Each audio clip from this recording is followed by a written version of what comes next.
are now listening to Talking Transparency, the podcast where transparents talk transparently.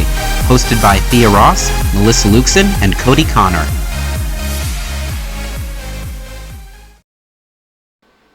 Welcome back to Talking Transparency. I'm Melissa. I'm Cody. And I'm Thea. And you're just going to hang out with us tonight. We do not have a guest, but we have stuff we want to talk about. Yeah, we will take time just to go through what we got going on this month and next month in regards for events. It'll probably already have happened by the time you hear this, but tomorrow, May 2nd, we have a trans family dinner at Mass in Norfolk. On May 19th is our second trans family dinner in May. And May 23rd is our t-shirt making workshop at the 757 Creative Reuse Center.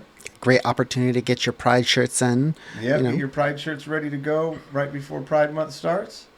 25th is our next DnD Club. Then we get into Pride Month and everything gets real busy and exciting. Yeah. June 1st is Portsmouth Pride. June 9th is Pride in the Peak. June 17th is Ghent Pride. If anyone listening would like to be a sponsor, please reach out. We are participating heavily in Ghent Pride. June 21st through 23rd is the Big Hampton Roads Pride. And then on June 22nd is our June D&D night. And June 23rd is going to be Pride at the Beach. And I think that's it. It's going to be... Yeah, I'm pretty sure in July we're going to be sleeping. Yeah. Pretty much. Yeah. The whole month of July, nap time. Yes. Thank you so much, Cody. And thank you, Ty, for being here this night. Thank you for helping us, producer Ty. You are fantastic. There's so many things I want to talk about. I mean, the Fourth Circuit decision just came down. There's so many different things in the news. Where do y'all want to start? What's new in your life? Gosh, well. New. I did. I had it's the first time I've ever done this yesterday. Oh yeah. Mm-hmm. Let's talk about it. We were talking about this right before we started. So started out the day yesterday. No speeches written, but 2 speeches to give, 2 places to go. I had a school board meeting. It starts at 6 o'clock. I had the city council meeting. It starts at 6 o'clock. So luckily I had signed up real early for the school board meeting, and I was the first speaker at the school board meeting.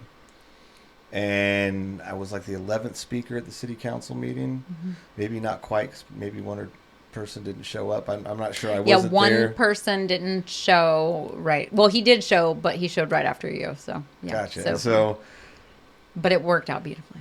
I was giving my school board speech. I started my school board speech at about 6:17. Okay. At about 6:25, I started my city council speech. Yeah. What? I gave 2 speeches in 2 different places in less than 10 minutes. Yes. And I'm sitting in there, and Cody and I are talking right before, and he's like, I'm going to need you to call me, when it's speaker number 8 or something like that. And he's like, I'll run over there, And I was like, and city council's way better about the speaking than school board. So with school board, if you miss your spot, it's up to the chair to decide if you're going to get to speak. If you miss your spot and come in late. Mm-hmm. But with city council, the clerk is super cool. She's rad. She, they just let you, and it's not the mayor's decision. You know what I mean? It's just the clerk's yeah, I'll just put you back in there. So I went up and I was like, hey, Cody Connor's on the list and he's at the school board meeting. And she was like, don't worry about it. Just tell him to come and tell me, go tell Frank, my favorite. We all know how I feel about police officers, but I love me some Frank. Frank's your favorite one. Frank is very much my favorite one. But yeah, so it was yesterday. I think I'm his favorite citizen that comes to speak to, by the way. But anyways, sorry, go ahead. It was quite the undertaking. Yeah, it was the undertaking. It was yesterday at City Council, the city has been discussing collective bargaining. Yes. And for our listeners, at the city of Virginia Beach, the firefighters have been working with the city for 2 years. And had the firefighters not approached about collective bargaining as soon as the state law passed in 2021, they the city public works people would not have even gotten a seat at the table to even open this discussion. I know that. So we're very thankful for the firefighters because, the Republicans, they care about public safety, so they're willing to have the meetings with the firefighters when the firefighters want something. And then the teachers were also there last night. So essentially, any sort of unionizing job, like, in the public, those collective groups were there representing. So give me a little bit more background here, because like some of our listeners, maybe they might never have heard of like collective bargaining or like what the law that was passed in 2021 is. Sure. And then also, just generally what we're fighting for, because we're talking about unions. Yes. We're talking about like public unions, talking right? about unions. Yes. Collective bargaining is different. It's a little bit different, and I'm not an expert on the subject by any means. So there is a difference between collective bargaining and union. Collective bargaining is your public service, I guess your for your public sector workers. There's no striking allowed in Virginia, so they can't go on strike. That's not something that is allowed in the contract. But essentially, public workers band together and they form a union. And they have a representative that meets with, the city manager or whoever they need to work with, whatever locality you live in, because I know we have listeners everywhere. And they pass a contract, an agreement. And collective bargaining is used not just for wages. Everybody immediately goes to like wages, but it's for benefits. It's for safety.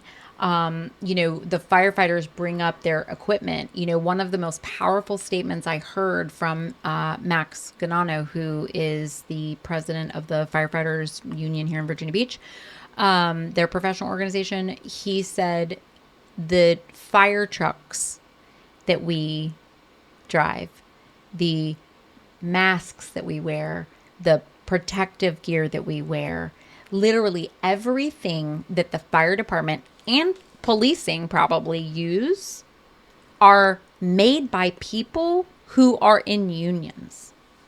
The people making the equipment to keep them safe are protected better for their employment than our own firefighters working for the city. And so, collective bargaining opens up that that avenue for discussion and allowance. And also, we all know human behavior is a problem. Well, yeah, in management, that's a big part of it. It creates a structure for representation. It creates a structure for consistency, and not just consistency in expectations, but consistency in consequences across the board. It really does just create a more even and equitable playing field for all workers across the board, and it does also provide a platform for workers to participate and communicate their perspective of what's going on in their jobs. For sure. This is great, but this is what we need. That's right. And that makes sense. Like collective bargaining, we all want to come together. It seems very democratic. It seems like something most people, especially when we're talking about public workers, firefighters, sort of teachers. But like where I struggle with the understanding is like, why couldn't they just get collectively bargained right now? Is that where like everyone has their independent employment contract that has to be individually reviewed versus having an employment contract kind of focuses more on the payment, obviously, and but it goes beyond that. Right, and benefits. And that's but exactly, it is the individual contract. And So that's the exactly unions what it currently is. in the status quo here in Virginia, they cannot collectively bargain. No.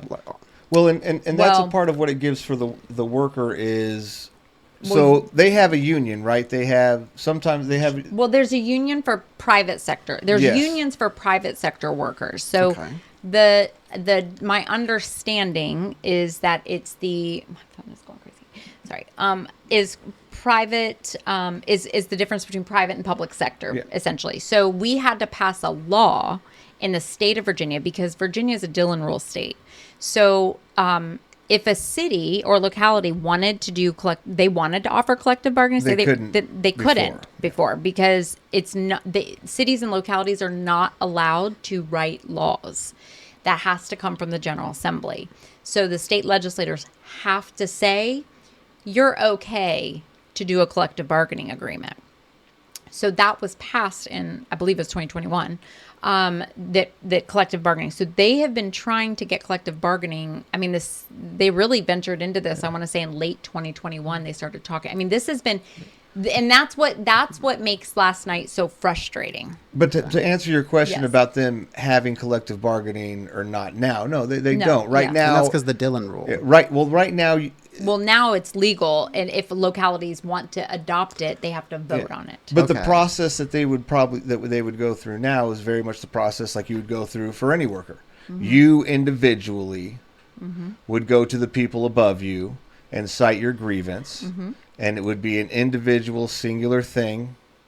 No real outside support, no outside representation, unless you felt that you could afford and deemed Right. that you should get a lawyer. Right. But then that's gonna, I mean, that's But not then great that for by your its- employment. That's not great for your employment. All of those things. Right. Yeah. So, as an individual, you have very little power. You have very little leverage, and all of your support and all of the resources for that support comes from you, Yeah. which puts you in a So, very like the teachers unions, in the status quo, they haven't been able to collectively bargain for better pay raises. Would that No. partially explain why we have such low pay Yes. in Virginia Beach, Yes. especially? Yes. Okay. And on to that point with the wages, like what Cody's saying, when you individually, so say Cody works for the city and Cody's an engineer 1. Okay. So Cody goes to his boss and depending on his relationship with his boss, right, is also dependent on how far he gets with any requests, right? Because there's the human element of the management side of the public working, right? Public sector work or whatever. So, but then when Cody says, I got a job offer in the private sector for $67,000, I'm coming to you because, I would like to stay with the city, but my salary is only $56,000, right? The manager, that right there, that not even talking about anything really else that the manager may be able to offer, whether it's accommodations or something, the pay part, that's done because that manager is going to go, look right here, Cody, engineer 1 makes a salary of this, and that's your salary. So that, and then, of course there are differences. That's like your base salary or whatever, but there are some differences I think in base salary There's when you work, range there's and- ranges, depending on how long you've worked for the city, but that step plan was just adopted in, I think 2022, because the city had a huge problem before with, we had somebody who had worked for the city for 40 plus years and only made $33,000. Like the minimal raises or the years that the city didn't give employees any raises. When they did give a raise, it was like, well, I know we haven't given a raise for 3 years, but we're going to give you a 5% raise this time. Well, you didn't give me any raises for 4 or 5 years. And so you should be giving me a 12% raise to accommodate for how much you've not been raising my pay over these last 3 or 4 years because our cost of living has increased. And you look at it in a lot of private sector, if you will, like most of the jobs that I have worked, even if you perform poorly, you're still going to get a 1% raise or more every year. Every year, yeah. But the city can say, we're not giving you a raise at all. And so that's where with collective bargaining, and that's documented. We have it documented. There are years, I want to say in the mid 2000s, it was like 5 years or something. It might even be longer than that. I can't remember because it was 2 years ago, but I was knee deep in this, with the step plan and getting the city to pay $15 an hour as a minimum wage. But it was, what I will say, that it was gross how many periods that we went without giving our city workers a raise. And so that really right there, that's something, I'm just realizing just now, that's a point that know that anybody really raised very specifically like that, bringing up how many years in the last 20 years that the city went a forbearance on giving any sort of raise. I don't think anybody brought that. I don't really think they brought up some specific stories of specific people who hadn't got raises. Yeah. So that's why collective bargaining is really important. And they, like I said, they've been working on this with the city. So the vote was called very quickly. We thought the vote for collective bargaining was going to be in May. It was called for the end of April. They just wanted to get on with it because, people have been coming and keep talking about it. And the city has 120 days from the time they turn in I'm not sure what the formal word is, but they say that they say, and apparently they can do it today. Like they can say, we want you to consider collective bargaining. So, and then the city has 120 days to respond to that. Well, May was somewhere in their 120 days where they had to respond. So anyways, they moved the vote up to last night. And then, and we had a councilwoman who, based on the support from the Democratic Party, which, if you are a member of the Democratic Party, you say that you align with Democratic principles, collective bargaining and unions are something that we strongly support. We are labor movement people. And she said she didn't have enough information, and so she abstained. What information was she lacking?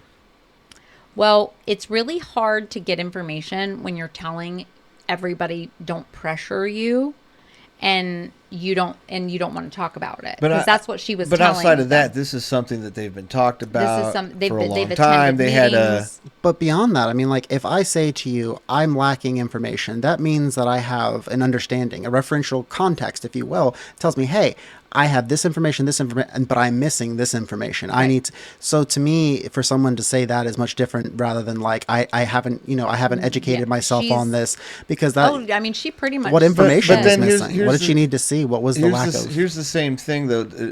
I get where you're coming from. I understand. But then at the same time, like if you were in class with that person and they said, I'm lacking information, and you knew that they weren't because you took the same class, they just weren't paying attention. Yeah, they're not students. They're elected officials. Yeah. Exactly. There's a difference of authority, a directionality of power that exists. Right. In what makes it so much more important for them to be paying attention and be gathering information and doing their homework and reading. If I were on city council and I had questions about collective bargaining, I would be reading everything that I could read about it. I would be talking to everybody I could talk to. I would be getting all these different. And she's been on city council how long? A year and a half. I mean, listen, I am not an expert on collective bargaining, okay? But I understand the basics, right?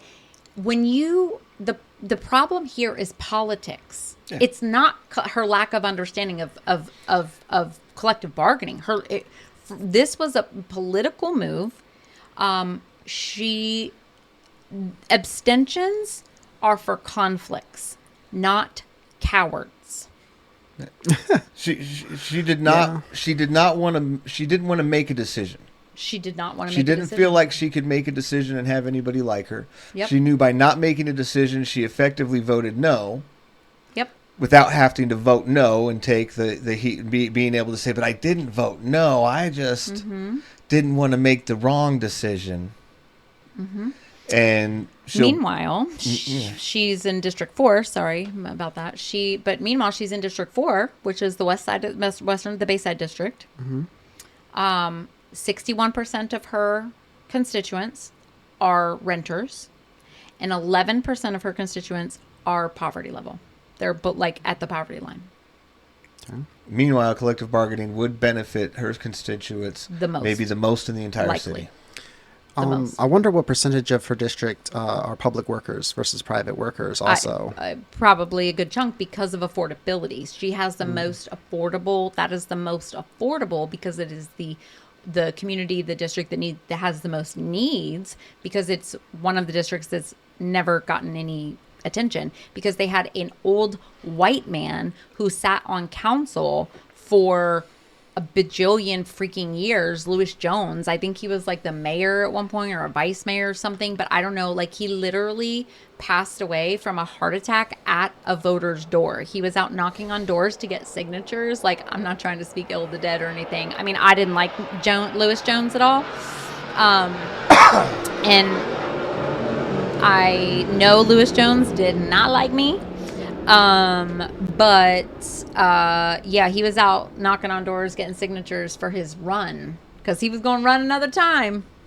But this is a minority opportunity district now that it's been redistricted. But that, and it's also so disgusting because they voted after he died. They voted to name the like Bayside Rec Center after him. Yeah. And I'm like, this old ass crusty white man has been doing y'all dirty over here in this district for so long, and these people voted. Is the Bayside Rec Center, is it like falling down? Is it crumbling? No, it's actually newer. It's a newer. Yeah, that's the one thing that he did was get the Bayside Rec Center built. Like that's the one thing, which credit to him for doing that. But like we're talking like L&J Gardens didn't have like city plumbing, I think like city access to plumbing until like the 90s or something like that, if I recall. Like Burton Station, L&J Gardens, this city has done nothing but ignore those communities for basically 60 years. So let's get to the deeper why. Yeah, okay, we see like the how. We see that this representative, they decided to say, hey, I'm not going to vote. I want to abstain. I don't want to take the heat on it, even though they effectually should. So why? What do they gain from their relative position on city council? What should we be looking at as an observer, as a voter, as someone here is in Virginia Beach, and I'm like concerned because people don't do these things for no reason. I mean, obviously there's the negative, the reason is fire political. hot type stuff, but at the same time, you don't just like do something like this and don't get something out of it. It's not nefarious on her part. It's bad politics, and it's actually the opposite of what you're supposed to be doing, which is serving the people, in my opinion. So, the vice mayor and the mayor were strongly opposed. Okay. To collective bargaining. Chris Taylor strongly opposed to collective bargaining. And it's so interesting because Chris Taylor's councilman in District 8.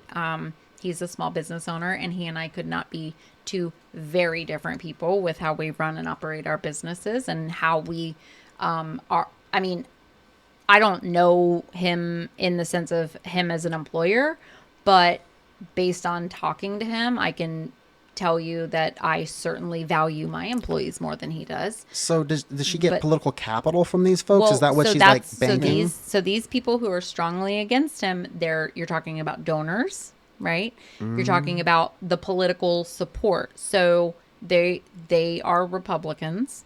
And they'll be like, we'll make sure you run unopposed, which they can't really make those deals. Yeah, you can't stop someone from running. Somebody from running. You know what I mean? But then I also hate how the political economy, because like within this question, I want to ask like, what sort of political trade-off do you get? I mean, because that's how we would like to think that politics works in a vacuum. You're like, oh, if you did this concession or I did this, then there's something else that you get from the other side or so on and so forth. But then I think to myself how like the political economy goes into the re-election campaign funds. It goes into those sorts of considerations. And to me, I think that's where most people would, in the broadest definitions of corruption, that's where we start to go into corruption, because I really don't think money should really come into these decision making. And, I would hope that it's like, if you're making this decision, as a Democrat, like, and you're making that sort of, that you're going to bank political capital so that you can get other policies passed. That's the myth of getting things done type thing you get within, so when those sorts of things, because if we have to bleed, if we have to take a loss, I want to know what that was for. Right. Why? Right. And that's the question I would have for her. And I legitimately don't know that answer for her. Well, Well, she should come on and tell us about it. I don't think she knows. And here's the thing to accept about a lot of politicians in general, right? Is that a lot of people become politicians the same reason a lot of people get other jobs, like flying jets. I want to feel important. That's right, because they want to feel important. But there's important work to be done. Yeah, but that's not... People don't think about that. A lot of people do not think about that in regards to what they're doing in their life. It's not about what they're doing. It's about how they are perceived. The goal is not for people... For so many people, the goal is not to accomplish something that they want to accomplish. Because what they want to accomplish is to be liked and to be popular and to be successful. But even on the face, like, even if we're talking about them wanting to be liked, it doesn't matter what policy it is. Even if you know what in general your base wants, you have a general agenda of policies you know people would like, which the Democratic Party does, then, like, let's say you're trading off on this one, at least you should be able to get something back on some other policy area, some other arena. No, the Democratic We just take losses. It just take losses. It's just loss after loss after loss. You see, I don't see this sort of strategy or lack of strategy on the other side. I also don't see it in the upper echelons of the Democratic Party, where you see folks who are more well-educated and more well-resourced, people who are lawyers. But I'm sorry, I didn't mean to cut you off. And that's... Well, but this even can talk to you. This will even show you about educated. The District 4 councilwoman is Dr. Amelia Ross Hammond. She's a PhD. So you know what I'm saying? So even, I mean, we have a PhD saying, I don't understand. Well, I don't know enough about this. You see, that's beyond my I can't suspend disbelief that far. In my understanding, rational actors, there's this thing called realism. We all have things that benefit us or don't benefit us. You don't just go against something and it doesn't do anything for you. You don't just do that. That flies in the face of every pragmatic understanding of human politics and history. Right. So the question I'd have for this person as a constituent, as someone who lives in the city, pays taxes, who wants to see the city who wants to see collective bargaining, I'd say, what did you get? Well, and you have to remember, and where they're the only voices they're hearing are whoever's in their silo. Or what didn't you get? Or what didn't you get? Yeah, good question too. That's a big part of it for a lot of, because here's when you take away trying to accomplish something, right? When you acknowledge that there's a lot of people in politics that are there the same reason people go after other prestigious jobs, because it's a prestigious job. Because it makes them successful. That was their goal in life, was to be successful, and that's based on how other people see you. And when you're a politician, people see you great. That was your success. That was what you're after. Not really changing the world, but being successful and being in a position of power. Yeah. All right. When you're in that position of power, it's not always about what you can get so much as what you don't get. A certain amount of attention. Having to actually work when that's not why you're there. There's all sorts of things that when you deflect something like that, you avoid. And here I am, silly me, thinking like efficaciousness would dictate how much people actually like you, or how much. Oh, so that's like the back end of democracy. Yeah, and there's so much ego in politics. It's so ego, and I have a tattoo on my neck, and it is a crown. And people, when they notice it, sometimes they'll be like, oh, you have a crown, and it's upside down. And I have the crown upside down for no ego. And I always say that, like, it's for me to remind myself not to have an ego, because I certainly have a healthy one. Yeah. So I know that, like, that can get, like, out of control. You know what I mean? Like, we all have, like, certain toxic behaviors that we have to kind of keep and rein in. You know what I mean? And so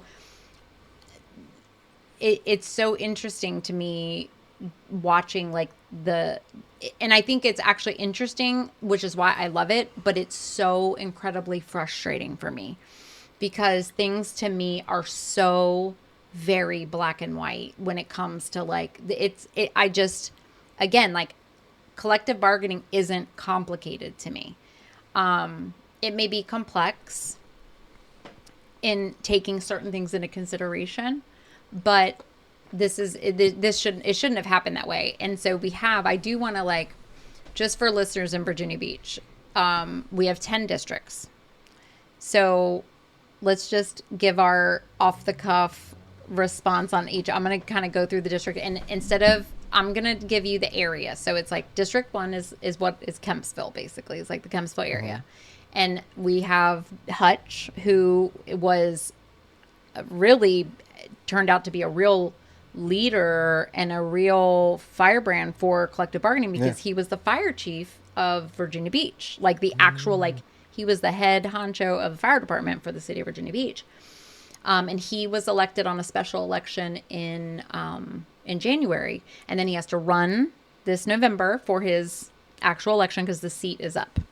And so Hutch was huge advocate. He's District 1, and I don't really have enough to talk shit about on Hutch yet. He hasn't really, so far so good. I mean, we don't have to talk shit. No, we don't have to talk shit, but I'm just making the point that, like, I have a lot of shit to talk on a lot of these people, but Hutch is one I don't. I mean, there are a few that I don't have shit to talk. So Hutch is great. So then you've got District 2, which is Pungo. Southern Virginia Beach. Quiet, Miss. Have you noticed how quiet Barbara Henley was? Man, I tell you what, Barbara Henley was quiet. Wondering if she was alive. Literally, Barbara Henley's been serving on Henley Farms, for those listeners. I was sent documentation that shows that the Henley family also owned some slaves as well in Prince Anne County. Yeah, and they have definitely over 100 acres that they still own in Pungo. She has served on council since the 70s. And I love it when people say to me, well, Barbara Henley's a Democrat. And I'm like, Barbara Henley has been on council since the 70s. Need I remind you,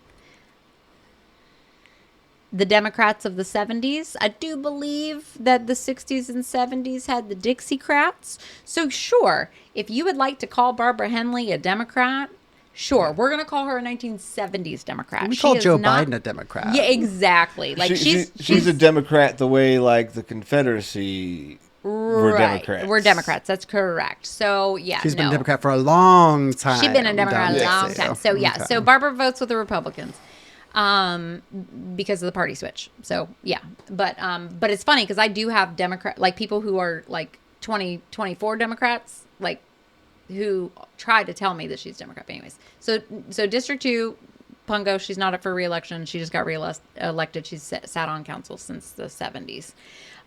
District 3 is Michael Berlucci. So District 3 is literally like the center of the city, like Lynn Haven Mall area, Thalia. Okay. It's like the old Rose Hall south of the Virginia Beach Boulevard. Okay. In that like Lynn Haven central area of the city. And Michael Berlucci is a gay Republican. And I think they call themselves like Lincoln Log Republicans. Yeah, Log Cabin Republicans. Log Cabin Republicans. Yeah, Log Cabin Lincoln Logs. I mean, I think Lincoln Logs is better, but they call them, so apparently they're like Log Cabin Republicans, which is so funny to me because I'm like, oh, you're cute. You're trying to be like, I'm like Abraham Lincoln, and I want to be like, well, he was a racist too. So it tracks. Like, I don't, but they think that they're like the more moderate Republicans, like the socially liberal. I think that they're a little bit more socially liberal, but like Michael Berlucci also he said abortion is murder, so like he's not. So he's like Dave Rubin. Yes. He's just cucked out completely. Yeah, it was super cucked out. Okay. Yeah, super. It's because like I don't understand how log cabin. I've even seen a lot of them, especially in the Southwest, is where I really thought that they had more of like a whole. I didn't realize we had one in the city. We do, because with this recent push against gay marriage here in the States, I mean all these sorts of things. How can you caucus with people that are like, hey, yeah, guess what? Your marriage, your family, your like. So what's the name of that like hostage syndrome? Stockholm syndrome. Mm-hmm. So it's like. It's the way I look at it, like Mean Girls Stockholm Syndrome. Mm-hmm. So like the popular girls or the popular boys, the popular kids, like invite you to come hang out with them. Mm-hmm. And you don't even like them and they don't even like you. But the social capital is worth enough to spend your time with them miserable. Yeah, and he from my understanding, he grew up in like Middle Plantation, Little Neck. Okay. And his family's like conservative, like more. I think he grew up Republican, whatever. But I honestly, like, I think Michael's neurodivergent, and I think that I don't know if he knows he's neurodivergent, but I think for him it's acceptance. Like because the Republicans are really good at, like, if you're a white man or I mean, if you're a WASP, basically, like they're you can be neurodivergent and be accepted, and they'll be like, oh, come here, because they're like, if you can mask to a certain degree that makes them comfortable. If you can, exactly. And Michael can mask to a certain degree. The one thing that I say about Michael is, like, I believe he's got a whole lot of bottled up rage inside him. But anyways, I feel like we should have him on the show. I mean, can we get Michael? Bottled up rage? I'd love to have like a someone who has a slightly different view sometimes. Listen, to talk transparently with. Yeah, no. And listen, Michael just want somebody to walk out of our show. I know you do want somebody to walk out of our show. I don't know, Michael. I don't know if he would or not. I mean, I don't know if he would. I don't think there's a lot of them that would sit down with us. Yeah. In an uncontrolled environment. There's way too much opportunity, and be recorded at the same time. They know that we're too smart for them. So many opportunities for them to. Yeah. The reason they wouldn't do that is because they know, as smart as they think they are, they know that we're smarter. I don't even think that is a level of intelligence comparison. I think it's just that it's not worth the risk. Oh, no. But what I'm saying, I'm not talking about the intelligence. They know that we have studied for the test. Thank you. That's what I'm saying. We have studied for the test. And that's what I'm saying. So they know that we will be able to control the entire conversation, and they won't be able to bullshit. They're not going to shut us up with like a catchphrase or a half thought or anything like that. None of that's going to work. They're going to have to support their argument factually and logically throughout the entire way. Right. And you have to remember something. Politicians live in the world of 5-minute conversations. Okay?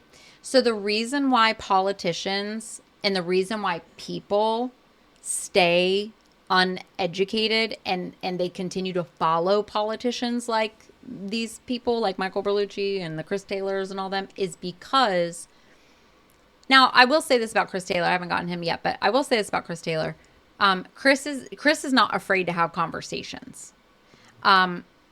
My issue with Chris becomes ego, like in the conversation. You have to have ego to be a politician. You do. And him and I spar really well. He's big mad at me right now over this whole 2-cent tax reduction. So he's not. Is he related to Scott Taylor? No. Okay, sorry. I had beef with him for a long time. Oh yeah.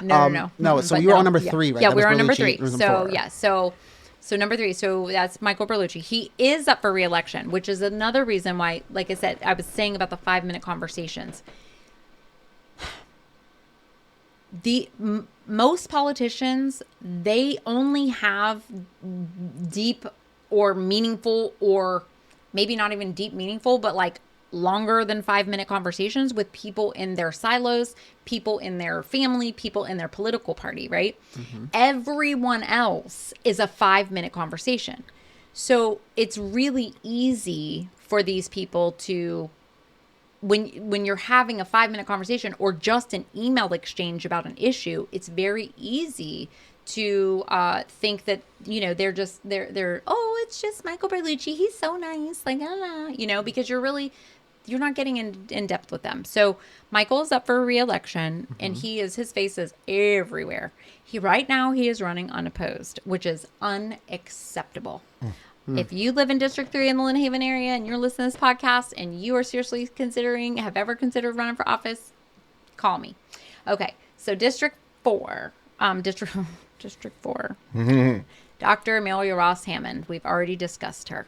Dr. Amelia Ross Hammond is not up for re-election. She was just elected. She ran unopposed. No one. How do you run unopposed in a city this big? So she ran unopposed because it's a minority opportunity district. No other Democrats would run against her. She's a black woman. And no Republicans were going to run because she's really friendly with Republicans. So her deal was made. Basically, the deal that was made was Republicans. She'll never win in her district again because she can't. Like, I'm not gonna say I'm gonna choose violence. But if the Democratic committee in the city supports Amelia Ross Hammond again, like, I'll burn it down. Like, I can't even imagine. You know what I mean at this point? Because that, like... Oh, I can imagine. Yeah. Yeah. So that's Amelia Ross Hammond. So, and then we have District 5. Rosemary Wilson. So I did last night, I don't know if you knew this, but I did some live fact-checking. So Rosemary Wilson is the vice mayor of the city. She has also been on council for a bajillion years, since the mid-90s, I think. She's the one who owns the $1 million oceanfront condo. If you live in District 5, let me just real quick. District 4 is western part of the city, Bayside District. Back to District 5. If you are in District 5, you live in the Red Mill, Strawbridge, Ocean Lakes, Princess Anne Road, Nemo Parkway, that area. Okay, like Kellum's in District 5. So, I believe Kellum's in District 5. Maybe it's in District 2. Anyways, so District 5 is Rosemary's district. It's a pretty strong Republican district. Rosemary said that Kenny Alexander, who is the mayor of Norfolk, told her 3 times that if they voted for collective bargaining, that it would bankrupt the city. And she stressed 3 times. Multiple times in the conversation. Yes. But she specifically said 3 times. Mm-hmm. So another friend of mine in the audience was sitting behind me, and we were looking at each other, and next thing you know, he texts the mayor of Norfolk, Kenny Alexander, and is like, did you say Rosemary Wilson? And Kenny Alexander said, I have not talked to Rosemary. So she's just making something up that is basically saying, we can't keep the city solvent if we pay our public employees what we actually should be paying them, which just goes to show that she can't do her job. That takes a lot. And she's been on her job, doing her job since the mid-90s. Yeah. Wow. Yeah. So she lied on the dais. Yes. I mean, I saw the text message from Kenny Alexander. So, Rosemary, this is not defamation. This is the truth because I saw the text message. So, so she lied. And then, so then District 6 is Worth Remick. District 6 is the oceanfront. So if you are oceanfront and like First Landing State Parks, Cape Story up Offshore Drive, and it's basically goes to Virginia Beach Boulevard, a little bit of Shadow Lawn, and then east of Great Neck Road, that is District 6. Worth Remick, I don't really have much to say about Worth Remick. I mean, he was in commercial real estate for like 38 years or something, which, made me a little hesitant. He's my council person. I live in District 6, and I was a little hesitant with him because of his commercial development. But Worth has really proved, he's really shown with his, and not just with his words. Like, this is what I want people to understand.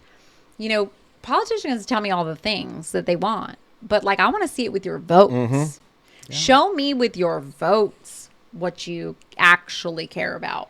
Yeah. And Worth has shown with his votes the things he cares about, and those things align with the things I care about. Is would I prefer sometimes he takes a different approach? Of course I do. Of course. You know what I mean? But I love the thing I love about Worth, and anybody I feel like he will sit down with anybody, and he will take it. Like, I will be mad about something and I'll want him to, say something, and he'll still handle it his way. But he always listens. And so I think it's a great quality in an elected official. And it just so happens he's mine. Hey, he's your rep, so he must be doing something right if you're not like coming for I'm not coming for his throat. Exactly. Yeah, no, exactly. And so District 7 is Sabrina Wooten, who is running for mayor. District 7 is Regent University. Brandon Boulevard, little, I think into Blackwater. So that western side of the district, it is also a minority opportunity district. Sabrina her term was up, so she's not vacating her seat in order to run for mayor. Her seat was going to be up. She's got her legislative aide is actually running for 7 for city council in her place. Okay. And we do support Mabinty Scott. She's lovely. But Sabrina and I have always been spot on. Sabrina supports collective bargaining. She supported the district system. I mean, Sabrina got us the Independent Citizen Review Board. She's the one responsible for that. Sabrina runs the Small Business Minority Council. I am supporting Sabrina Wooten for mayor. I have donated to her campaign myself. And I think based out of the 4 mayoral candidates we have right now, she is the one that I will cast my vote for. Unless something happens between now and November that changes my mind, which I don't think in all these years she's been fine. Question real quick about the city bylaws, because you seem like you know a lot. Does the vice mayor have to be an elected member of the city council? Because sometimes Yes. sometimes it's written in certain city charters differently. Yeah. It's the vice mayor the vice mayor is voted on by the body. Okay. Once they're elected. So the mayor is an elected position. The vice mayor is just voted on amongst the city council. But does it have to be a city council? It does have to be a city council mayor. That'd be so cool if it didn't. Yeah. I know, right? City council. I know. I would totally apply for the vice mayor. No, vice mayor doesn't have any power, but breaking tie it's just votes. a title. I know, right? Exactly. So when they don't do that. If it's a tie vote, it's a fail. Yeah. That's how they don't like democracy in this city. Yeah, right. Exactly. So that was Sabrina. So I'm all in for Sabrina. District 8 is Chris Taylor. This is Cody's district. This is my district as well, right? District 8. And your district. Chris Taylor. You're talking about Berlucci. I was like, I've lived back in Little Neck for 25, 30 years. No, he's but Berlucci grew up in Little Neck, but he lives technically in District 3, which is the only thing differentiating them is the boulevard. It's north of the Boulevard Central. So District 8 is your like Malibu, Little Neck, Kings Grant, all of that neighborhood. And Chris is running for mayor. He has been on council for 18 months. And has moving on up, trying to move on up. But he is a Republican, and there are 2 other Republicans running for mayor. He's running as an independent. But he is a Republican, and the reason he's running as independent is because he doesn't have the support. Yeah. And how many votes did he get at the Republican caucus? 7. So the Republicans caucused. Caucus is basically where the party comes together and they vote. So the Republicans caucus to see who's going to get the Republican recommendation for mayor. Sure. And the votes were 197 for Bobby Dyer, who's the current mayor, 107 for John Moss, who is the Tea Party guy who lost his seat to Josh Schulman in District 9, and then Chris Taylor got 7. So it was 197, 107, and 7. Isn't that interesting? What do you have to say about Chris Taylor? Chris Taylor. He's your counsel. He is. Chris Taylor is my counsel. He will talk to you. He will talk to you. I like that. He will talk to you. He's used to being liked. Yeah, he is. He definitely feels like he is the smartest, most liked person in the room at basically all times. You can tell that a little bit of what applies to other people doesn't necessarily apply to Chris in Chris's world. And he knows it. He's got a little bit of that kind of vibe with him. He's a little bit younger than me. He's ambitious. He is. And I think when we were talking earlier about politicians that really don't, it's not about changing and making something incredibly better. It's about being in a position of prestige and notice and successful. I think in his mind, the issue I have with Chris in his is mind, exactly, in his mind, it's how he he wants it. In his mind, he is a great leader, and that is what he is doing to better Virginia Beach. Yes. And that's why he should be the mayor. Yes. And that he thinks that. But there's not a specific thing that he feels Right, needs to be done. Right. District In 8 his is mind- interesting, because isn't that also David Culpepper's district for the school board? Yes. And to me, District 8 is fascinating because, it's where I live. I basically grew up there. It's the heart of Virginia Beach, very residential. Little Neck, unlike the other necks, if you will, if you can imagine. Virginia Beach going across horizontally is the boulevard, going from the beach all the way down to downtown Norfolk, running east to west. And then we have north. We have Independence connects to the Shore Drive and connects. We have and then we go across. You've got Great Neck, which is right down the way, and you've got other connections that connect these necks. Little Neck is the short neck for anyone listening that does not connect through to Short Drive. So it basically means that there's no through traffic. When you go down to Little Neck, it just gets more and more residential. It gets more and more deep water. It gets more and more money. So that's in the heart of Virginia Beach. When I think about that district and what it means politically, they don't have a lot of needs. And this isn't to say that there aren't people that have needs in District 8. There are, especially as you get closer and closer to the boulevard. You get closer to Middle Plantation. You get closer to middle class and working class folks. But one of the interesting things about that particular district to me is that it does seem like, that's a foothold for upstarts, for people to come in and say, well, this is a money thing that they don't have a lot of pull. There's not a lot of folks who, I think it's really interesting because District 8 deserves better. There are issues that are super pressing that go back into that neighborhood that are going for a long time. And I don't know. It just seems sad to me. The thing, poor Chris Taylor. Well, I think what I've come to learn about Chris that bothers me, and I'll compare him to District 9 in a minute, is that Chris believes he's a good leader, and I'm sure he is a decent leader. Okay, I'm not here to judge him on that, right? Other than I believe that he thinks that his way is the right way, and when he's made up his mind about something, that's the way it is. And so I don't respect that. Okay. And I can't have you as a mayor or an elected official. The mayor is really just a vote. It's it's a figurehead, really. They're just one vote. The mayor doesn't have any special powers or anything like that, other than just, you're flexing like you're the mayor, But that my issue with Chris is that I do not believe he is flexible. I believe he's very fixed. And I just see that in the way he interacts, and I see that in his conversations, and he's immovable. And I guess I gotta kind of respect that, because there are things that I am immovable on as well. But for me, I think the things that I'm immovable on are things about human rights.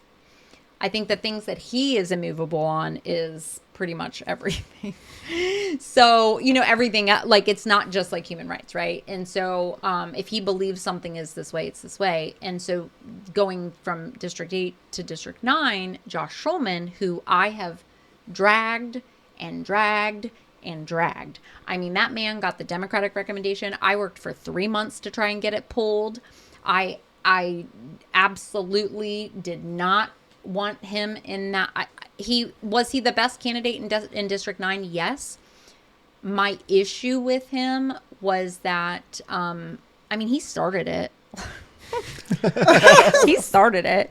He immediately came out against district voting, and I was like, bro, what? I remember that was my very first VBDC meeting. The very first Virginia Beach Democratic Committee meeting that I went to after moving to Virginia Beach was the one where they invited Josh Schulman to the meeting to drag him. That was your first meeting? Yes. Where I had to call my husband out of order? Mm-hmm. Yes. I had to call my husband out of order. I was running that meeting, and I'm the one who invited Josh, because I literally invited him to drag him and have other people drag him. Because I'm like, if you got elected on the Democrats' free labor and our recommendation, you're going to stand here and you're going to take it. like a man or whatever, like you want to say, but like you gonna sit here and take it. Like I stopped doing the like a man. I know. I don't want to. I know. I like a grown up. Like a grown up. Yeah. You're gonna be an adult. Thank you for. Yeah. You're gonna be an adult. That's what I've started using No, because that thank makes a you. lot more sense to me. It Like does. you're gonna be an adult, and you're gonna be a grown up. That's exactly right. You're going to be a grown up. Like, so he just was like, he was fine. And I got to give it to him. Like he took it. Like he owned it. He explained himself, whatever. So he and I have had this like weird dance. And as frustrated as I have been with him,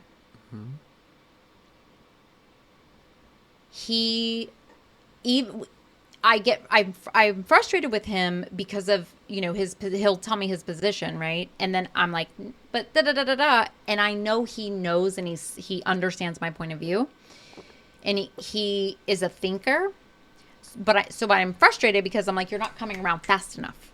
Mm. And what I discovered about him is he's a crock pot and I'm a microwave. Mm. So not with pressure does he come to a new understanding, but with information, he just needs a lot longer to process the information and ask all of his questions because he's risk averse by nature. And I needed to understand that about him. And it's literally taken me 2 years to understand it because I will tell you my very first interaction with him ever was in April of 2022.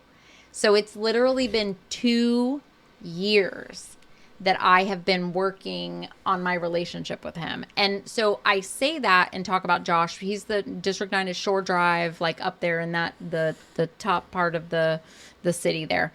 But I say that about Josh to kind of go back to Chris in that same sense about that immovable, you know what I mean? Like what I want Josh Schulman as a mayor? No, because he's too slow of a processor. One of the things I really liked about Chris... By the time he got something done, he would be getting voted out. He would be getting voted, exactly. One of the things I like about Chris is Chris comes with facts. He comes with numbers. He comes with data. He's not afraid to say the things like that I say. And that all of those things were very appealing to me for a long time. But I also see that when Chris is fixed on something, he's immovable. And I just don't think anybody should really be... You should be able to have like... You know what I mean? Well, and the problem with being immovable on certain things, and you actually, that's one of the hardest things for me when we're at a school board meeting, at a city council meeting, listening to some of these people speak, is that too often at the end of the day, your argument ends up defaulting to because. Yeah. That's because this is what I think. Yeah, because. You start... It's authoritarian, though. Yeah, it's just because. And they're able to do that to themselves, right? Their decision at the end of the day, because they're just so confident that they're right, their decision at the end of the day doesn't always actually have to be supported by facts and logic. That's right.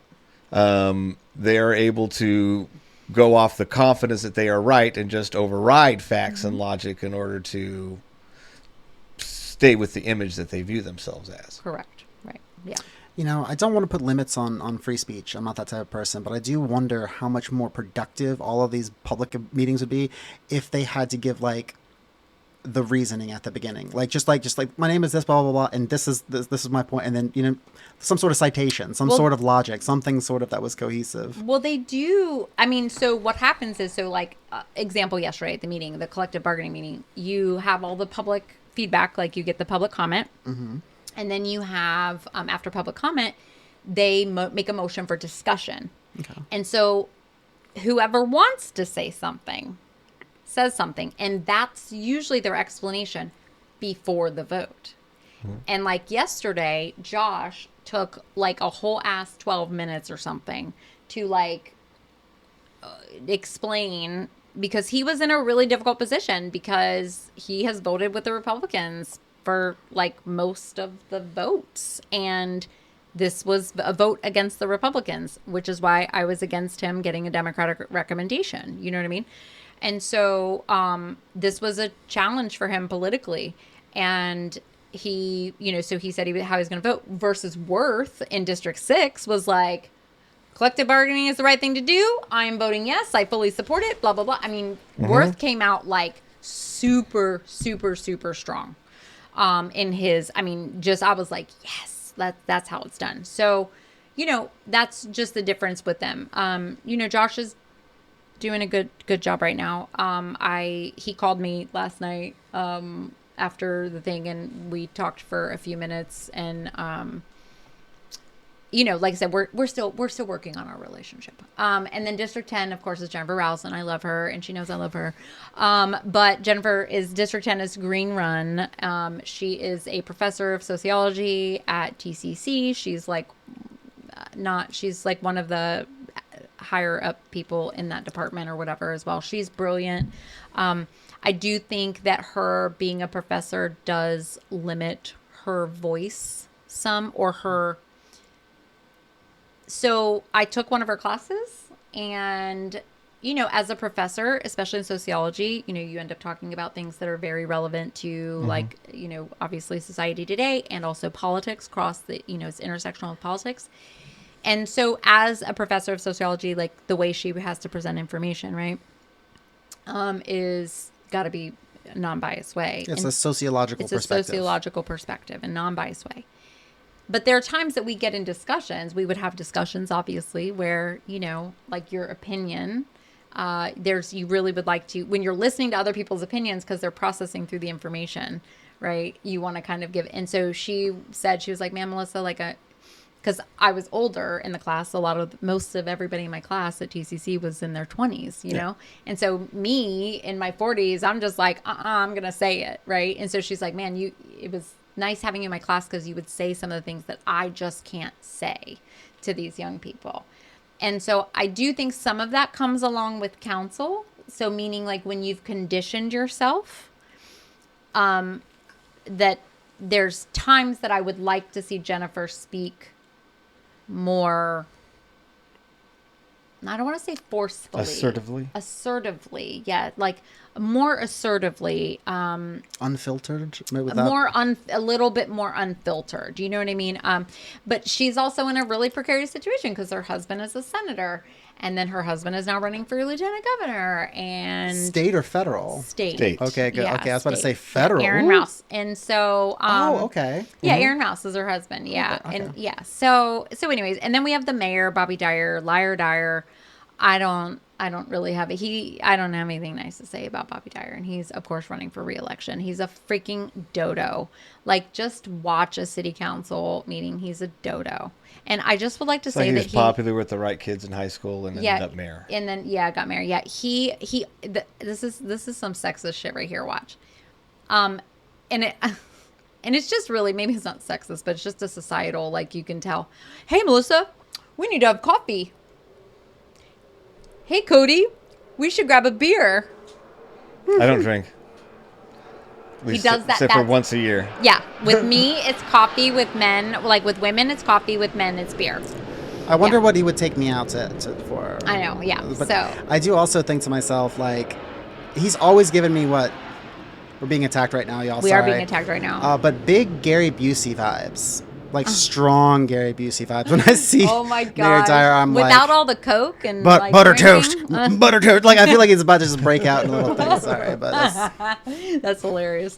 Yeah, so okay, well that was a whole recap on you now know everything about the city council of Virginia Beach. I mean, that's about as unfiltered as I mean, I can we get their cell phone numbers? Let's do it. Let's do it. I know, right? Okay, so but I would love, so we want to talk about the man versus bear, or we would like to talk about baby reindeer. Honestly, let's wait for Baby Reindeer so that Cody can actually, because I don't know if the audience has seen it yet, but there is a very strong trans character, and I'd love to have a discussion about it. But let's give our co-host a chance to actually watch it. If you haven't watched Baby Reindeer, it's a fantastic series. It's on Netflix right now. It's only 6 episodes, and they're like pretty short, right? I mean, they're like 30 minutes, deep. And then it's if I get one episode a day, then we can talk about it next week. Okay, but listen, no, you don't understand. my husband and I binged it in a night. Yes, same thing. You Yep. did too. I don't know anybody that's don't watched have it. that kind of- Yes, you yeah, do. no, I You'll be. don't. Yes, you do. You will. No, you will. You it's will gonna stay take me up at till least 3 3 in the days. morning. Okay, it's fine. So maybe we should just watch it It's- on the pod. We'll just hang out for. And It's we can... so. It's. I know. It's so. We could not stop watching it. Like we could not stop watching it. And the thing is, the episodes are like 32 minutes. There's one episode which I think is the one that was like most like just like difficult and challenging, and that one is like 42 minutes. How ridiculous is it that I know how long these episodes are? I mean, I will probably watch it again. I mean, because I feel like there's stuff that I missed, like nuances in this. But yes, you need to watch it because I'm desperate to talk about it. Yes, we will. But that's next week. This week, Yes. though, we can talk about like Yes. man versus bear. Man I mean, versus bear. Cody, let me ask you this: would you prefer to be, trapped in the woods alone with a man or a bear? Would I prefer to be trapped in the woods? I've been in the woods alone with bears several times. Okay, I mean, bears live in the woods. that doesn't surprise me. And at I've spent all. a lot of time in the woods. I spent a lot of time hiking. Got a lot of friends who are bears and I've been within close proximity of bears many times. Bears have no issue with you, I have no issue with bears. and you have no issue with bears. They mostly want to leave you alone. Yeah. Usually if they're there, polar bears and grizzly bears are a little bit more aggressive. They're also Yeah. a little bit more, less of them. And Yeah. um, Bears But really black bears want to leave and- us alone. yeah, black Yeah. bears are actually mostly herbivores. They're an omnivore that mostly subsists upon berries and everything else, with some, meat mixed in. And the black and brown bears are what you run into the most. I've been within feet of them. They'll usually just run away from you. I feel like bears are like, they're a little I've taken pescatarian. pictures of bears. They're, for the most part, they want to leave you alone. Yes, they do. They want to leave So you alone. why do I have this image in my head of like rah bear? Like, isn't there like a show when I was growing up, like When Bears Attack or something like that? I feel like there was a whole like campaign of like anti-bearness. Even Stephen Colbert, remember he used to have that bit where like bears are terrible, they're always going to attack That's us. Like, because, maybe the cocaine bear. only bear that's really like that is cocaine grizzly bear. bears. A Grizzly grizzly. bears are a fairly aggressive bear. Yeah. And polar bears, which are basically like a big giant white Arctic grizzly bear. But Yeah, pretty much. That literally. those are yeah. really, the aggressive bears. For Yeah. the most part, you stay away from bears; they stay away from you. Yeah, yeah. And that's the same with most predators in regards to man. I mean, unless they're hungry. Most of the time, they'll leave. Even But- not even. but I mean, like, not even hungry. Usually, Yeah. they have to be desperate or sick Yeah, for sure. to end up doing that big of a risk to themselves. 'Cause Sure, yeah. Well, I mean, I guess when we say predator, I immediately go to like the African lion, and I'm like, well, they But they can just be hungry and want to eat you. even then, it's to a certain extent because Yeah. we're also recognized as a predator. We are also We're not recognized recognized as as a a predator, prey by most other predators. We're also Yes. recognized as a predator, and for the most part, predators do not hunt other predators for food. Right. It's usually when Territory. predators, it's territory, it's other things, or like I said, Or a lot of protecting times. their- A lot of times when you have an animal attack on a human, it has to do with the animal is injured, animal is sick, animal has, those often are put into play. It's usually not just a normal, Yeah. natural thing. Naturally, animals avoid us. Yeah. Generally, animals want to avoid us. So it's really interesting because I had somebody they posted something about this whole, like, all these women talking about, the man and the bear, and being in the woods. And I'm like, well, but I mean, it's a valid question. And so many. And you'll hear the arguments from a lot of men. Well, proximity, you're around men all of the time and you don't get attacked, and all of these different things that don't add up. No. And What I found interesting was how many men say what kind of bear. And the thing is that I'm like, wow, what a luxury that you can say what kind of bear.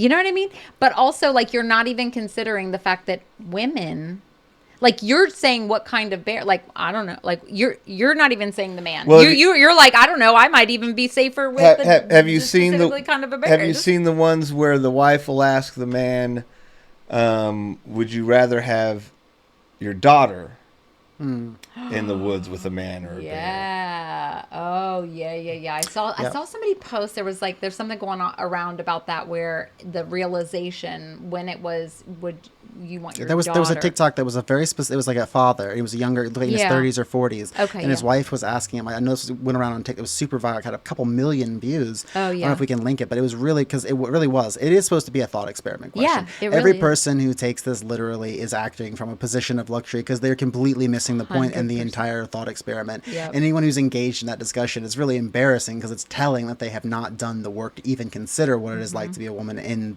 this world or what it means to be a man or how that reflects.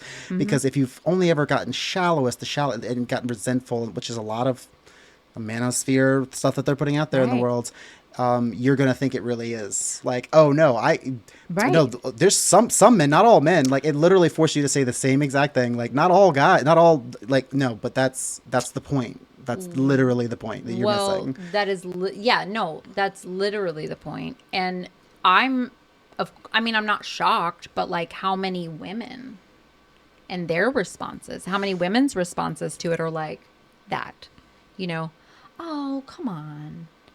It's not all men. And I'm like, it's all men until it's no men. I don't know any other way to say that. Like until the culture of men stop. And that's what it is okay. You line up 100 men and tell me which ones aren't going to attack you. Exactly. Right.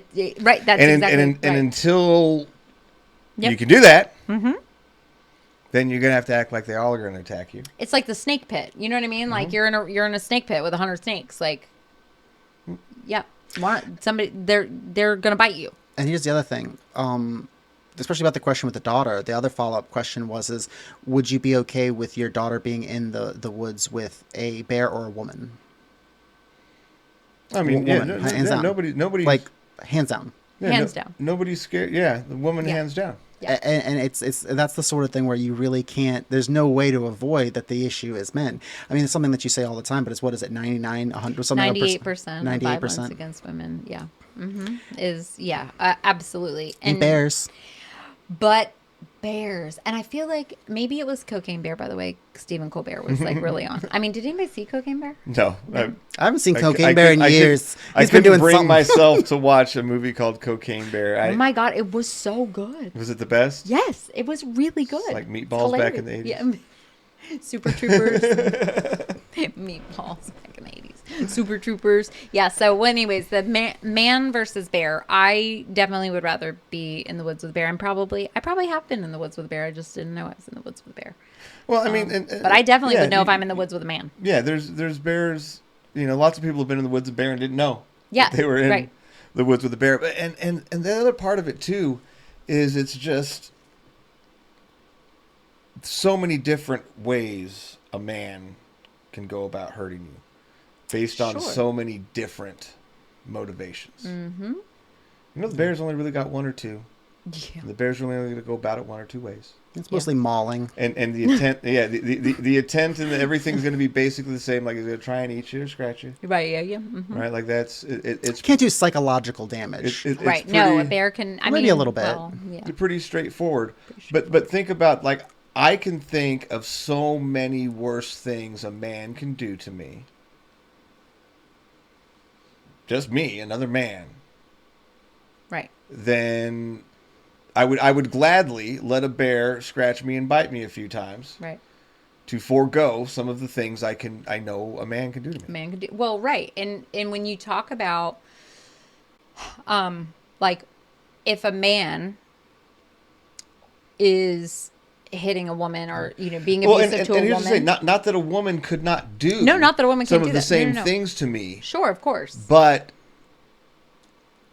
a man will. Well, There's that's so many more men will. right. Now, so And that have. here's the thing. A man will get involved when they see another man hitting a woman, right? They'll not all the time, but they generally will.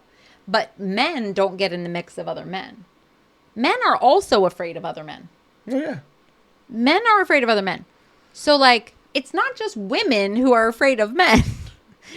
So that's kind of my thing. Like, men will say, oh, we don't step in a fight because it's two men and they can just blah, blah, blah. Because it comes from that stupid patriarchal, like, we have to protect women.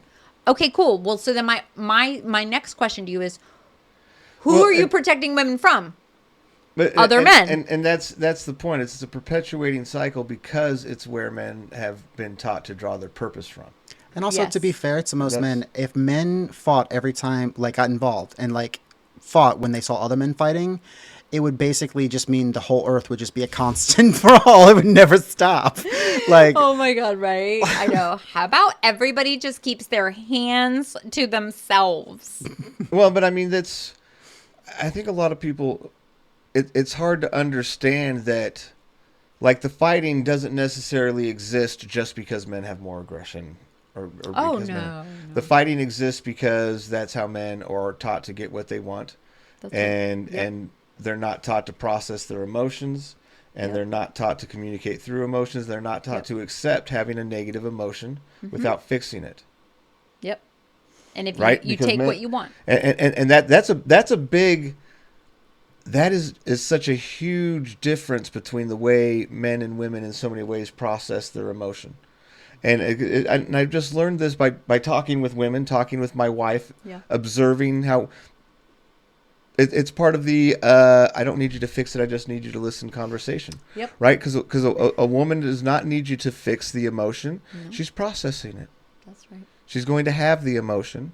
She's going to process through it, and the emotion is going to run its course. Yep. Men don't do that. We need to fix it.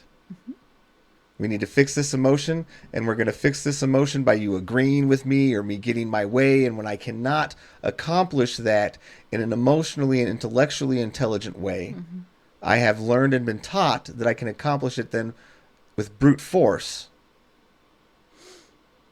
Yeah. you know what comes to mind? What?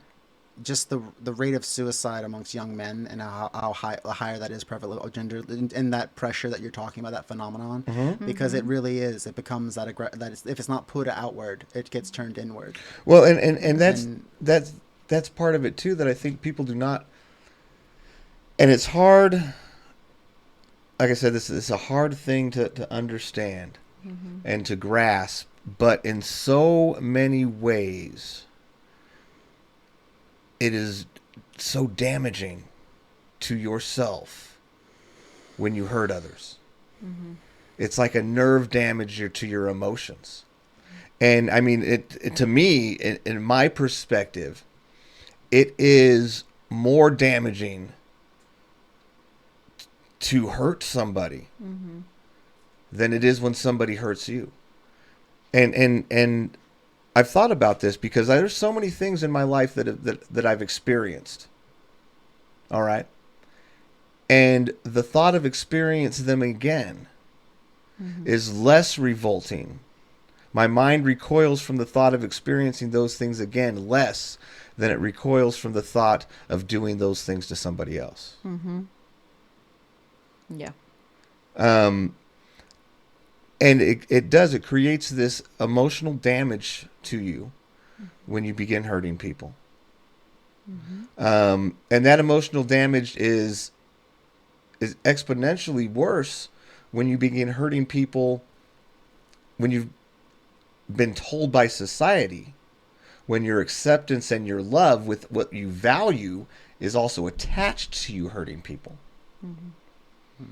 All right? Because every time you hurt somebody, who we've hurt people before, right? How did it make you feel? I don't know. I've never hurt anyone one time. I'm perfect. But continue. Yeah. I know how it makes me feel. It Yeah. makes you feel terrible. Yeah, of course. Most little kids, when they find out that they've hurt somebody, they feel terrible. Unless you're a right. psychopath. And so what do you do in order to continue to hurt people? Because that's what you're being told to do, Right. right?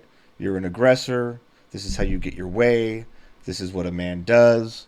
All right. And so what do you do in order to continue to get the validation and the acceptance from society and the people that love you, to get that pat on the back from dad, to get that looking up to, you're becoming a man? to stop your friends from picking on you because you're Yep. tough. Yep. So what do you do to keep hurting people to make that happen? You break that emotion.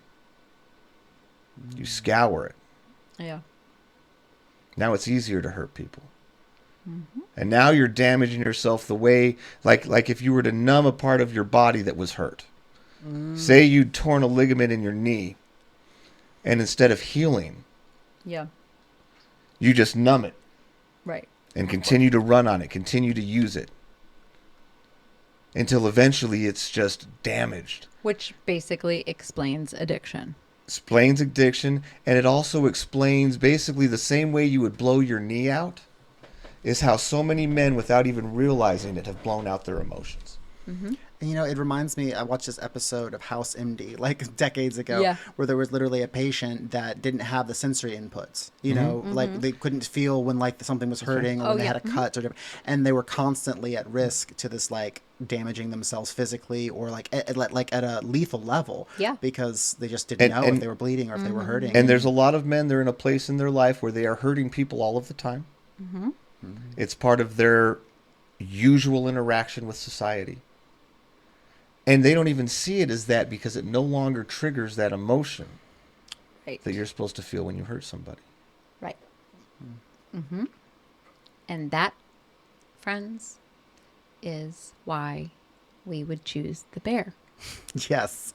Every time, because the bear is not emotionally stunted. No, sorry, that sounds terrible. But it's all true. It's true. Yeah, it's it's all sadly, true. It's all sadly true. sadly true. Okay, so we're gonna wrap this up.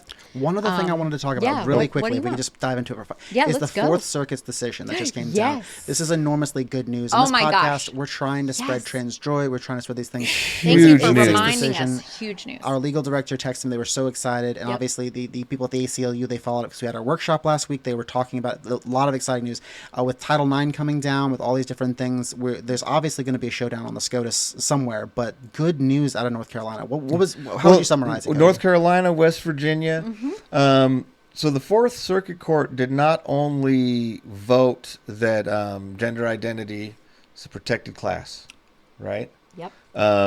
They Also. clearly stated that in their arguments, and that because of that, the state could not deny health care, Gender affirming care. gender affirming care, Yes. health care for trans, non-binary people. Yes. And this is federal, so this overrides state but- laws. But in doing so, in the opinions, they broke down, and this is where it's really good and optimistic, is they wrote the opinion out basically as if in preparation for the coming Supreme Court suit for it. They broke down some of the different arguments that have been being used against to put some of these healthcare bans and stuff in place. They broke down and disseminated those arguments in their opinion, basically making it that next to impossible for those same arguments to get used moving forward. And so that's really a huge part of it too, is because it wasn't just a decision. It was a well-supported decision that took the time to break down the counter arguments that are being used against the decision. And so it'll be very, very difficult to unravel what the Fourth Circuit Court put together there in their decision. Yes. Here's my first blush thought, and I guess I'm going to go home and we can talk more about it next week. I'll do some research, maybe even reach out to the ACLU, see if I can't get some insight on this from some of their lawyers. But, is the intersection between the Hobby Lobby decision, which was very contextual to private insurance and employers having to provide insurance and the religious burden that would put upon them and the observation of that burden, and then the public insurance and how that creates a burden. Because I don't know if that was specific. That's the contention that I see, because that's where I really feel like a lot of this religious liberty stuff started going off the rails. Like really, we go back to that base decision really sort of redefines religious liberty in a lot of ways to be like, you don't just have religious liberty in even as an employer. Right. So when it comes down to something like a state, I feel like, well, the state just can't legislate that. So is there anything stopping a company? So my company pays for healthcare for my employees 100%. Okay. So they're insured. If I did not agree with gender affirming care, and that was something that was that I couldn't remove from, the plan benefit or whatever, then I could just not offer my employees health insurance. And that's consistent with the Hobby Lobby And decision. that's consistent with the hobby, right? And so this just basically says that the state can't legislate against. So what it does is it changes the conversation, Yeah. right? Because it acknowledges it as a protected class Yes, officially, right? yes. It acknowledges trans, non-binary people, gender identity as a protected class officially, just as the new Title IX's update did. And that kind of changes the conversation around it entirely, right? Yeah. Because as an official protected class, now there's a little bit more of a solid line, That's right. a little bit less of a decision-making process. This is right? a protected class, so suck it. But that's why. But that's also why there's been so much wiggle room, is because it's not an official protected class. Try and do the same thing that people have done to trans people or whatever to women, and you cannot, religion or anything, because they are an official protected class. And so it changes the conversation around it completely. Just going to push back on that, because even back when the Hobby Lobby decision was came down, was it 2011, 2012? Roe had not been overturned at that point, and it was not an issue of gender affirming care. It was the issue of covering abortion care, specifically like care for abortions, and like having that covered under health insurance. And like, I don't want to do that. It was privacy. It was around privacy. It was around privacy, but also the extension of like, where does that burden fall? The person providing the insurance is therefore burdened by the usage of that. You see, that's the precedence that's set in my mind. So if the state, in this particular instance, is creating it, does providing gender affirming care put that something that would be a burden on like a state representative or a public official or those sorts of things? These conversations have been picked out with Kim Davis. They don't get a discount for not providing a service through their health plan. All right, there is no added burden. Yeah, there's no for a healthcare plan to cover this or cover that. Like, correct. if a woman is getting an abortion using her healthcare, that doesn't cost the healthcare the company more. Let me be clear. The burden here is not one of finances. It's not one of monetary value. The whole entire idea was that the Hobby Lobby said that they had a religious liberty. The burden was put upon their moral conscience. Right. So, but here's the thing: is if there's actually nothing required of you, it does not require more of you than what you would already be giving anyway, then what burden is it? Right. So the Supreme Court decided that it was. Yeah, no, but I understand. And that's I see currently what the you're law. saying. Yeah. But the burden, okay, right. So but abortion is a procedure. Gender affirming care is a procedure. Gender affirming care is a procedure, but it's not. This is about being a protected class. So but religion and religious liberty is also protected, and this court specifically has created this kind of like precedence wherein religious liberty overshadows the rights of like employees to be able to just get health care, so these sorts of things where it comes down to like, I'm just concerned that they want to extend this to the state. They want to extend that definition of religious liberty to the state. It still very much limits their ability to push that, right? Like, right, correct, being a protected class, you can only push religion so far. Right. And that's kind of where it does it. Like, so like you have the abortion thing, very specific procedure. I was going to say, gender affirming care is not specific procedure. It's not. It's very, gender affirming care is very, very broad. We are using gender affirming care in a kind of like, in a broad term, but like. But that's not what the Fourth Circuit held. They held specifically that like, because these surgeries are only really used by trans folks, that it is uniquely discrimination against trans. But they're not. Gender affirming care, hormone replacement therapy. I am on hormone replacement. I'm on HRT. Absolutely. For gender affirming care because so that was the argument that they used against it, right? Is that we don't have a problem with these procedures, right? It's gender dysphoria is the reason why. And so you can get all of those procedures you want, as long as you're not getting them for gender dysphoria. And that was the argument that was also broke down in the Fourth Circuit's court's decision, was breaking down that argument That's what the protected class comes in. The protected class. So you can't, you know what I mean? That's like saying, well, we outlawed gay marriage, and gay marriage is outlawed for everybody. Yeah. But it doesn't matter that gay marriage is outlawed for straight people, because straight people aren't getting gay married. Right. So I hear what you're saying, and I mean, and trust me when I tell you, like, I love how you think through all the loopholes, because like that's how they think.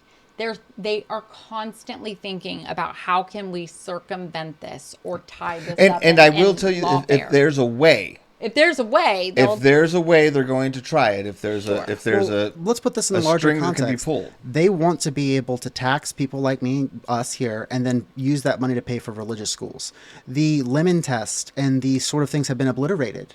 In the wake of Hobby Lobby, the expansion of religious liberty didn't just start there. It was started in the context of healthcare and these sorts of things. And when I think about the Fourth Circuit decision and a SCOTUS today that would choose to, hear that appeal further, that's what scares me out of this. And it's the only thing that scares me out, because it's unequivocally good news. If you're listening to this, I don't mean to be, like, let me play the devil's advocate here. Debbie Downer over here. But, and that's the thing is no matter how good the news is, the Supreme Court could say tomorrow they agree with the Fourth Circuit Court. Yeah. Yes. All of the rest of that, people still trying to find a string to pull, the appeals, the new lawsuit started at a different way to attack the law and then ran back up to the Supreme Court. All of those are going to keep happening.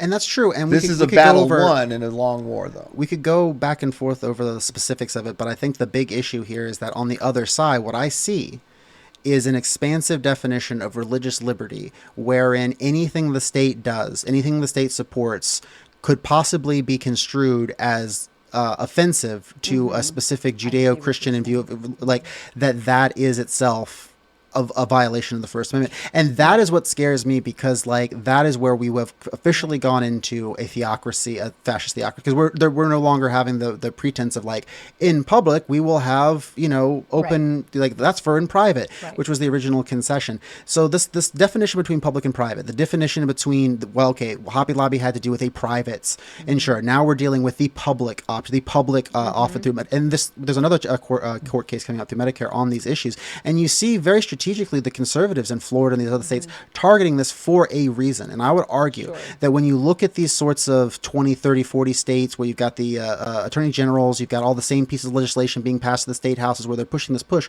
it's because think tanks thought about this. People who are much more intelligent, who have much more time, much more money, have been thinking about the implications of these things for a long time. We look at the American conservative movement, that project, what I see is, with this decision, if I put that lens on, I would look at this and say, well, that doesn't matter because the state can't do that. I refuse to be taxed to support your gender transition. And they would base that based off of their religious thing in the same way that the owners of Hobby Lobby say, I refuse to pay for your health insurance because that is a burden upon my religious belief. And that is where I think that we're headed. And that is the ultimate, like, beyond all the specific cases, what could or couldn't happen.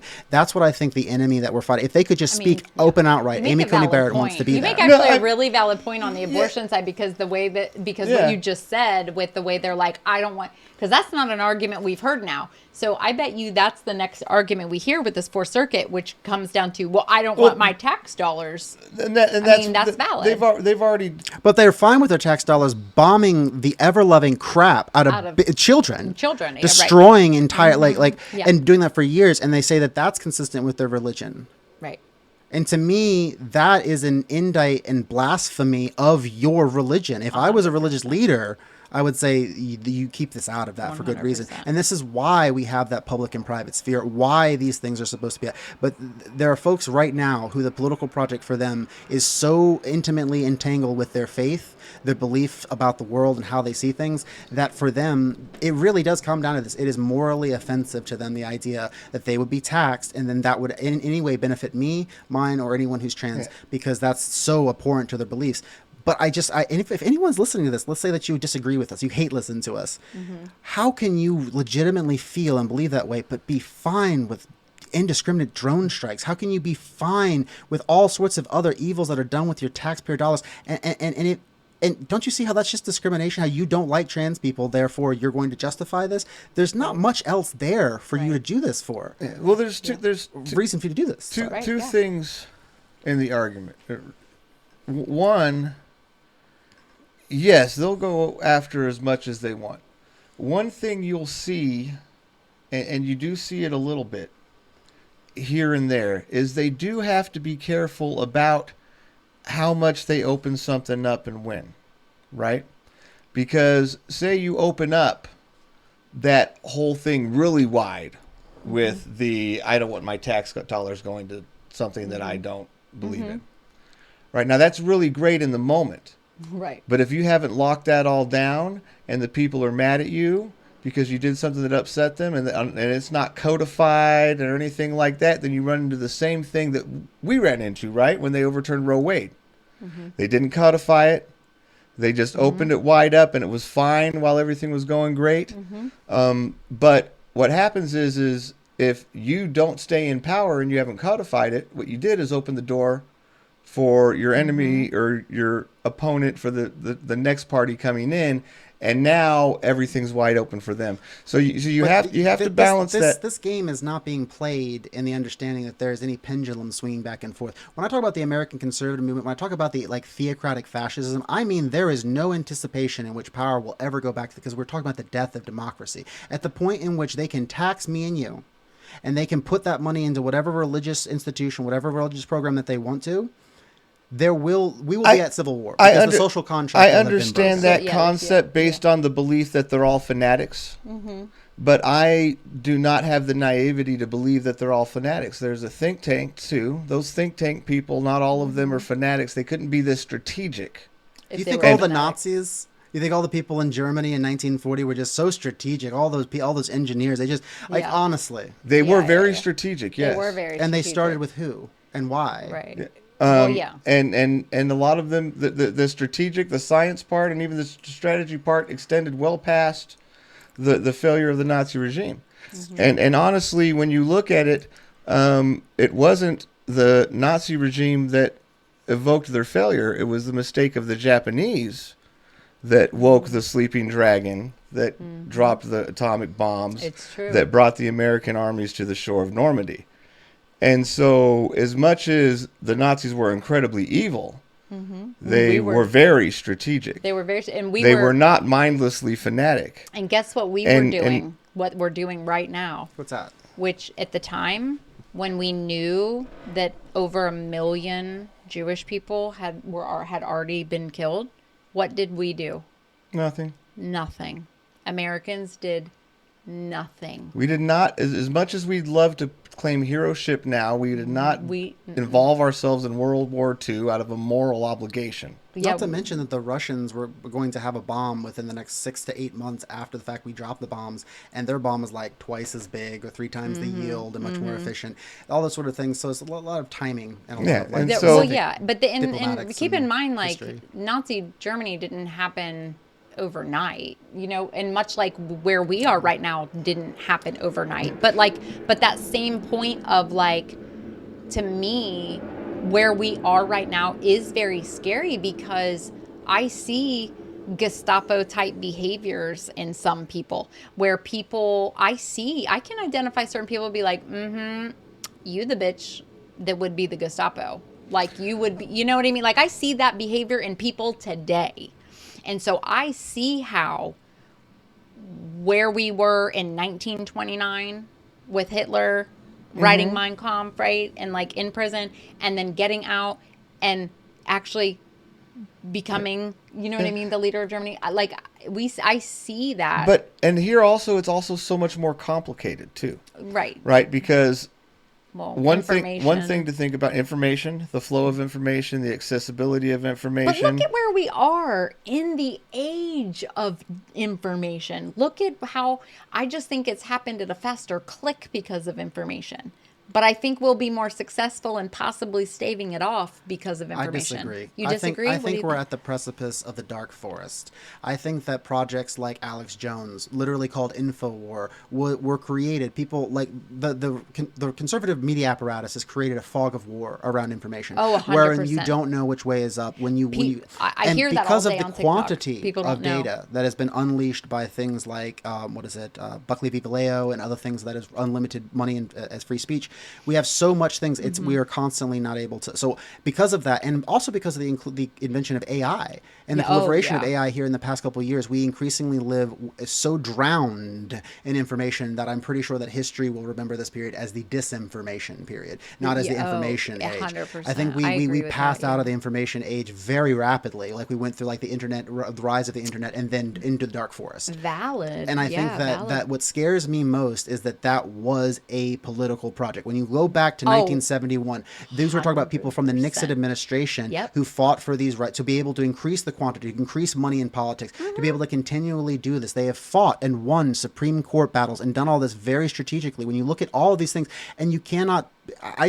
I hate to be like a conspiracy theorist and say that the American know. conservative Well, it's movement, hard, but they yeah. want the end of democracy, and they don't want to have to say it out loud. That's so they right. say things like, "We want the government to be small. We want it because we want it to be so small that then they can break it over their knee, and next thing you know, we have a theocracy." But we And also that's the truth that we have to speak. Yeah, that's no, the truth. That's 100%. what That they're is the doing. But truth. we That is also what they're cannot doing. pretend like they're just this overwhelming force with this unbeatable I strategy agree. that is I just agree. going Yeah. forever. They're not. Because if that were the case, we would not be where we are now And that's versus where we kinda why were in they're- 1964. Right. That's kind of why they're crumbling. We would not have continued to progress as much as today is scary in this moment. Over the course of a long timeline, the curve is up, not down.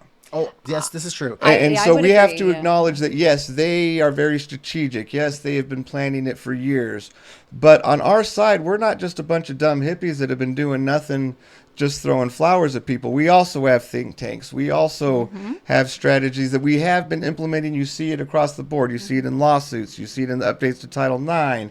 A lot of times it's defensive responses. A lot of times it's defensive but responses and all of these. responses, But you also have to look at, we didn't accidentally gain the ground that we have in human rights over the last 50 years. And we didn't lose it accidentally either. And when we have discussions about our local city council, and we know the Democratic Committee is putting people up that vote with Republicans overwhelmingly and make these decisions time and time again at the locals, of the city, state, federal level, it's not that I want to believe it's a big conspiracy.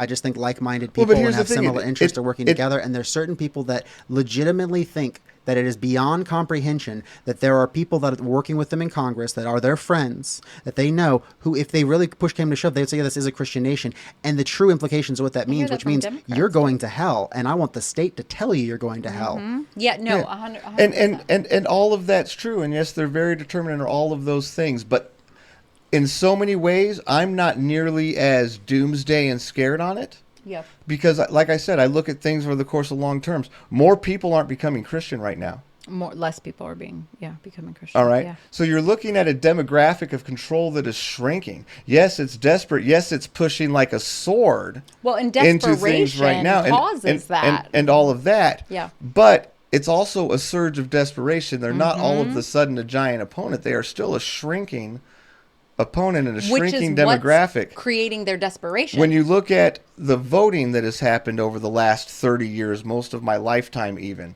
all right, Republicans, conservatives have won the popular vote once in the last 30 years. You see, this is what I'm talking about, the normative presumption of Democrats and normal institutions to believe that those institutions will protect them or that will persist is something that I think history will not take for granted or shouldn't take for granted in any democratic system. Well, no, but you and it's not to say that, like, oh, the Democrats, you can create a conspiracy theory that's probably even correct. Right, sure. About any party or any group holding power. Mm-hmm. Sure. On the Democratic side, and the Republican side, and even in this very same way that we are talking right now, there is a conservative talking about how the Democratic Party, the deep state, has spent years completely destroying American values and all of that same sort of talk. Now, I'm not saying I agree with them. I'm just saying it's the same mindset Oh, well, now I mean, right now it's just they're I projecting disagree so strongly. I can't. I have Why? to push back because I don't hear anyone articulating what I'm saying. I don't go hear Democrats say we are in an existential war over secularism versus like religious theocracy. And when I do hear that, is the most tepid things around the edges, because not elected officials, not actual judges, not the because ultimately they're dancing around the devil. And they're going Well, going to yeah. because they cannot do that and maintain any sort of political real clout because here's the dead truth about it, right? Mm-hmm. All right, is Republicans can say whatever they want about 1% of the population. Mm-hmm. Mm-hmm. It's very different to say whatever you want about 70% 50 or 60. Yeah. I think they're about like 40 some odd percent talking about Christians, even though they're about like 80 some odd percent Congress. There's really a whole when you talk about who identifies as Christian, it's 50 to 60%. Yeah. When you talk about who actually goes to church, right, it's like 25. It's like 25. Right. So that's the difference. And the only one thing I was going to say is like I would disagree that like I don't know. I keep coming back with this thing that says going back beyond 50 years everybody was a Republican. Mm-hmm. There was I just think it was really a uniparty, right? Back like and it wasn't until really the 60s and 70s where you started to see like kind of a break. But the reality is the people that, you know, so the way I'm looking at it now is saying like when you're coming from almost all people being Republicans back then, right? Even though people identified as Democrats, okay? Now what's happening is because I'm just seeing there's this very big, now that I'm involved in politics, there's a huge blur. And I can't imagine between like Republicans, Democrats, and I can't imagine, I don't think it was blurry at all 50 years ago. Well, there's been a project called The Third Way. Right. That was coincidentally pushed and funded and became extremely popular post the Buckley v. Vallejo decisions. Right. Because there was an enormous amount of money to say, and to blur those lines. To be able for specific. But this comes back to what you're talking about, like these larger narratives. Because we could always put these different conspiracy. But for me, when I start talking about these very specific things, like I could go through all the site, I could go off, but that's the disinformation war right there.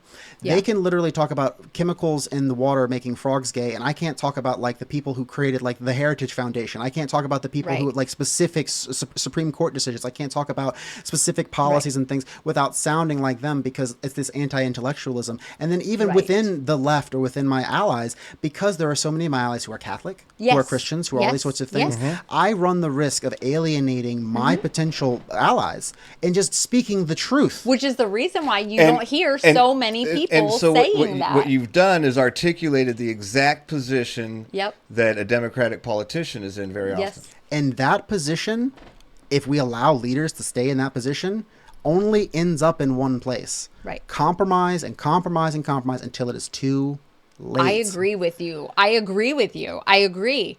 The problem is that the elected leaders, because they're elected, they won't take those risks. And that's probably my biggest frustration with politicians and elected officials is exactly that. Like, I'm not shitting on you because you're a Christian. I'm shitting on you because you're a shitty Christian. Because you're a Christian nationalist. Let me be really clear. Like, if you're a Christian and you're just practicing wonderful, I love you. Agreed. I'll go to church. Agreed. I'll bake a cake. Let's hang out. Like, I have no problem. And honestly, but we're talking about a very specific subset. We are. Can we just call them conservative nationalists? Because once you become a nationalist, you're not even a Christian anymore. Yeah, that's fair. That is fair. That's true. Once you become a nationalist, you're not a Christian anymore. Right. Yeah. Not that I'm religious at all, but what I do know is that according to the Christian religion, we're all God's children, right? Yep. Mm-hmm. And not just the ones that live in America. Yep. But I guess I have this thing where like these Christians who are not that, I want them to stand up and do more, because honestly, when it's done in the name of your God, when it's done in like within edifices that were built into the name of your God, when those specific institutions are using money, like the family foundation, 100 different ones I could list off, and it's like that becomes unavoidable for me because they wear it like a badge of honor. They use that to get that 25 to 40, 50%, those people who don't go to church, to just agree with them passively because they don't have time for politics. That I can't ignore that. And if we choose to ignore that, then we're going to continually be at a disadvantage. It's the same thing that I feel all the time Democrats say you can't say the word socialist or you can't say those sorts of words because that's bad. It's like it's surrendering certain ground that is key ground that is battles are currently being played out on. Well, and right. you have things going on like that. Like right now, the Methodist Convention is going on. Okay. First Methodist Convention since 2019 because of COVID, all of that. Big thing that's going on in the Methodist Church is that you have a very large number of Methodist churches that support gay marriage, women pastors, LGBTQ pastors. They've reformed. They've been great. Reform, Yes. And then you have a great, also another section of Methodists, just like what went on with the Baptist Church and stuff like that. You've had a lot of Methodists that have left the big Methodist convention and joined like another Methodist convention or just not been a part of it anymore because of the allowance and the proliferation now of the LGBTQ support through the Methodist Church. And so you're seeing it, and for people that go after news like I do, you see it. All right, but if you don't see that. Don't see it. Yeah. And they're not going to talk about that, and they're not going to bring, that's not going to hit the mainstream media too many places outside of the CNN news feed, the NBC news feed. Yep. The things where you're really looking for it, and so even though but why do I have to go looking for them? I don't have to go looking for the people that hate me. They find me. Yeah, they're in my DMs. But that's the thing is, so when you have people trying to get information to religious people, like say I'm a pastor, and my church is LGBTQ friendly. I'm a member of the LGBTQ community as a pastor, or maybe I'm not. Maybe I'm more traditional, and I really support members of the LGBTQ community. All right, so now I'm putting messages out there to my fellow pastors that don't. Right, I'm speaking up to them, but how is that message getting to them? Where do they get their messages? They get their messages through conservative channels. Conservative channels are not broadcasting my message. So even the ones that are out there pushing back, in order to even get their message to the people that they wanted to go to, much less have people that the message isn't going to notice that message is happening, is very difficult in a very tightly controlled conservative media to begin with. Yeah. But I don't have that grounds. I can't. I'm not a Christian. I'm not going to lie. And I'm not going to go out there. So what I expect and what I demand, I will go further than expected. I demand of anybody who calls themselves a Christian is for them to do that work. Because the folks that are doing the work on the other side, in the name of your God, in the name of your religion, are doing active harm. Right.